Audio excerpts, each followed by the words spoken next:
Clearly, I'm going the fuck through it. Obviously, I went out last night, but you guys, I have a recap for, I'm just dying. My best friend Tim was back in town, and we love to do, there's like a group of us that loves to do these like Thursday happy hours. I think Thursdays are like the best nights to go out during the week, and like I rarely go out, you guys, but if I do, it's gonna be on a fucking Thursday. But every time we do these Thursday happy hours, it's not just like, oh my god, like 6 to 8, like we're out till 3 in the morning every time. We leave our happy hour at 11 p.m. We were happy hour since 6. I'm like, okay, this is just gonna be so interesting. Like, okay, let's go to this club that we've been wanting to go to. My best friend knows the owner, so she's like, we'll go there, like we'll go there. I'm like, okay, whatever. We're walking there. Tim and I get in a fucking fight because Tim is just saying bullshit and he's pissing me off. So we're walking through the streets of New York and I'm screaming at Tim. I'm like, Tim, like shut the fuck up, like you're annoying the shit out of me, like literally shut up. He's like, Libby, like, I don't understand. And Sissy's there and Sissy's like, guys, just like stop fighting. Tim's literally my brother, so I'm gonna like fight with him, obviously.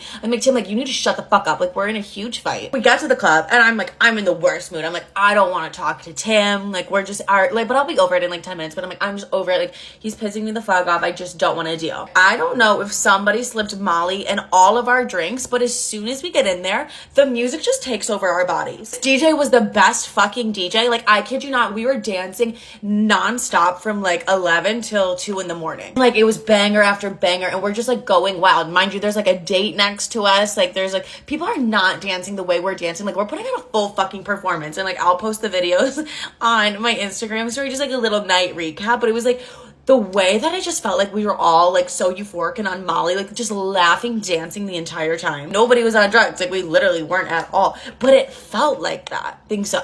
We were so fucking euphoric. Literally like 10 minutes prior, I was screaming at Tim. We were like fighting, and now we're salsa dancing and he was like dipping me. Like every time he dipped me, I like feel my back crack. I'm like, oh my God, this is going to be like, he's literally my chiropractor right now. Like we went from being like angry at each other to literally being on Dancing with the Stars. All like quite literally sweating from dancing so much. Like that's the thing, is it was just like the best fucking music. I need to like find that DJ and just be like, come to every place that I'm at, because it was literally the most fun. But then we go downstairs to the other club where the owner is, because my friend wants to say hi to the owner. Get in there, it's literally so fucking crowded. I'm like, okay, I'm getting claustrophobic, I'm not loving this. The guys like, come to our table, like come get comfortable. And Sissy said, I said to my best friend, like, okay, then like let's go get comfortable. Like I was like having a little bit of an attitude. I was like, I'm not loving this. Also, I just danced for 3 hours as if it was my fucking job. What a part 2? How random.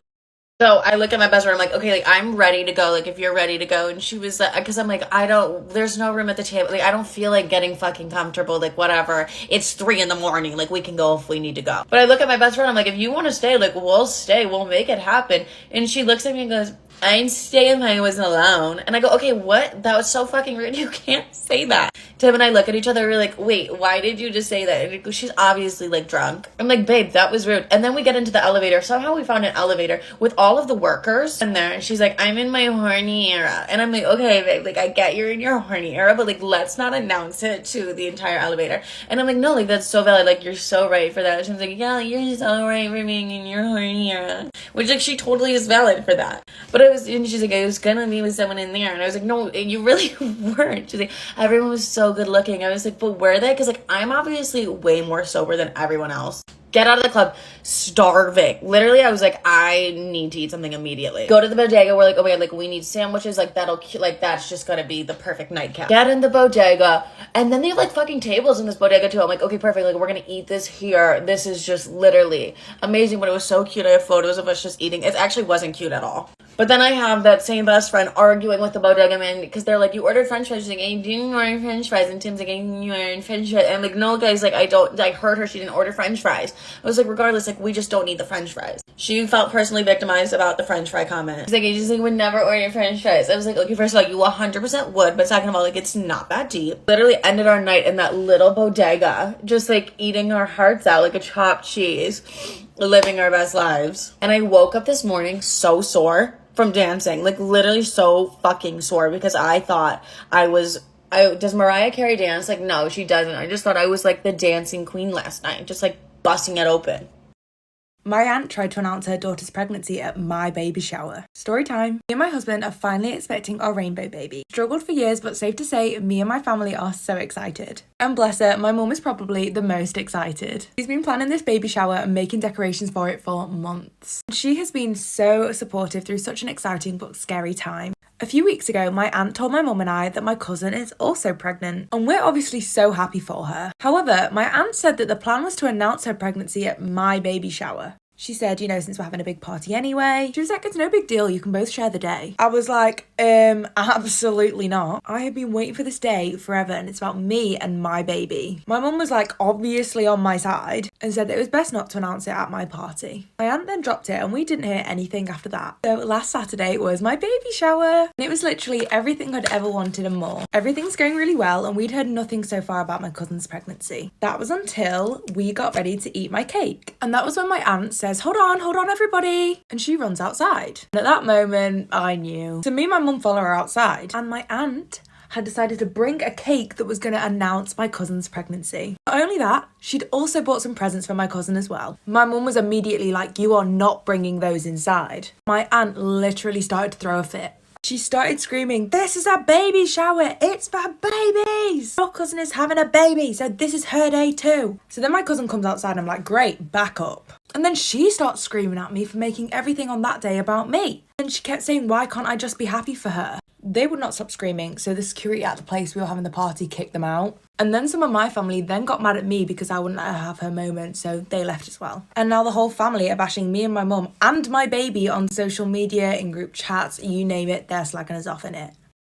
My ex ruined his life and I'm buzzing about it. Story time. So I found out that my ex was having an affair. He told me that he'd found a woman at work and he'd fallen in love with her. He told me that he no longer loved me and that he wanted a divorce. And we had been together since we were in our teens. Bearing in mind, he'd known this woman for 3 months. And we had 3 children together as well. And I desperately fought for our marriage, but he simply just would not stop seeing this woman. This one weekend, he disappeared from Friday afternoon till Sunday night. And that was the final straw, so I was like, see ya, and I threw him out. And he immediately moved in with this other girl. The only excuse he ever gave me was that there was just something about this girl and he deserved to be happy. And that was it. That was the excuse for throwing literally everything away. We ended up finalising the divorce in early 2022. So although I had some very strong feelings towards him, I faked it enough to get some pretty favourable divorce terms from him. Seeing that he was so intent on being with his dream girl super quick that he wasn't really intending on having a long divorce. In the end, I got to keep my house, which was good because I bought this from my grandma. I did have to give him quite a hefty payout though. And throughout all of it, the kids took it really, really hard. My eldest son told him that if he chose this other woman, then he would not have a relationship with his son anymore. But my daughter does have somewhat of a relationship. But their conversations end with my daughter being really upset most of the time. So, about 4 months after the divorce goes through, my ex contacts me. He realised he'd made a horrible mistake and was asking if he could come home. So it turns out this dream woman was actually a really nasty piece of work and a not very nice person at all. So I used this opportunity to tell him exactly what I thought about him as a person. And whilst I was at it, I thought I might as well throw him what he was like as a father and as a partner. I told him that this is his life now. I told him that he no longer had a home at this house and to never even try contacting me ever again. So a few things have happened since that meant he's tried to contact me again. I'm also aware that this is not the right shade, but we'll sort it out. First of all, I met someone. My sister introduced me to someone who she works with who is also divorced. We got on so well and have been seeing each other since last summer. It's quite nice actually because neither of us want to get married again. And secretly, I think he deserves all the pain he's going through in regards to the kids. He destroyed our whole family without so much of an afterthought. Well, too bad, hon. So sad for you. So, he recently ended up telling my daughter that he'd actually broken it up with his dream girl. I found out that the dream girl had nicked all of his money and that money actually turned out to be mine. You know, the money from the divorce settlement? Yeah. Oh, and she also wrote off his car when she was driving drunk, so that's great. And this is all coming from a woman in her 30s. You know, just to remind everyone, coming from a woman who he knew for 3 months and then proceeded to ruin our whole family for. And I act like I feel pretty sorry for him. Inside, I delight that this is the life that he's made for himself. Call me evil or whatever. He brought all of this on himself. So if you're watching this, enjoy your shite 1-bed apartment and your broken down car, hon. Oh, and me and my new partner will think of you when we're on our vacation in Hawaii. I know Hawaii was the place you always wanted to go. Maybe I'll send you a postcard. Am I wrong for telling my terminally ill sister that she can't have my mum's engagement ring? So my mum passed away when I was 7 and she gave her brother / my uncle her engagement ring. The ring was originally my grandma's and it had been passed down throughout all of the women in my family. And eventually I would be able to give it to my daughter or son if they ever wanted to get married too. So my dad remarried 2 years later and our stepmom had 2 daughters. We'll call them Evelyn and Amy. And I'm not that close to them, but I also don't have anything against them either. So last month, unfortunately, Amy was diagnosed with stage 4 cancer. So her boyfriend recently proposed to her, and he said that she had mentioned my mum's engagement ring because she just knew how pretty it was. And her boyfriend said that she had always wanted my mum's engagement ring because she thought it was just unreal. Her boyfriend told my dad's wife, and then my dad's wife told my dad. All 3 of them kept telling me how much she wanted the ring and that I would obviously eventually get it back when unfortunately she's not with us anymore. And that it would be nice for me to fulfill her wishes given the circumstances. I said that I really didn't want to give her the ring, however I would give them a photo of it so they could get it replicated if they wanted. And they did not like that one bit. And then they told me that I was denying her a family ring. I said, well, it's not her family ring, it's my family ring. Amy had nothing to do with my mum. So I asked my dad how Amy even knew about the ring in the first place. And he said that he'd shown Amy some pictures of my mum's ring over the past couple of years. And that he also showed her the jeweller pictures from when he was getting the ring designed. He said he thought it would have been a nice bonding moment for them when they were younger with him. My stepmom pleaded with me. Amy even wrote me a letter saying how much she'd love to wear it and how much of an honour it would be to get married wearing my mum's ring. I'm now getting shit from my dad, my stepmom and my stepsister's fiance. But what do you think?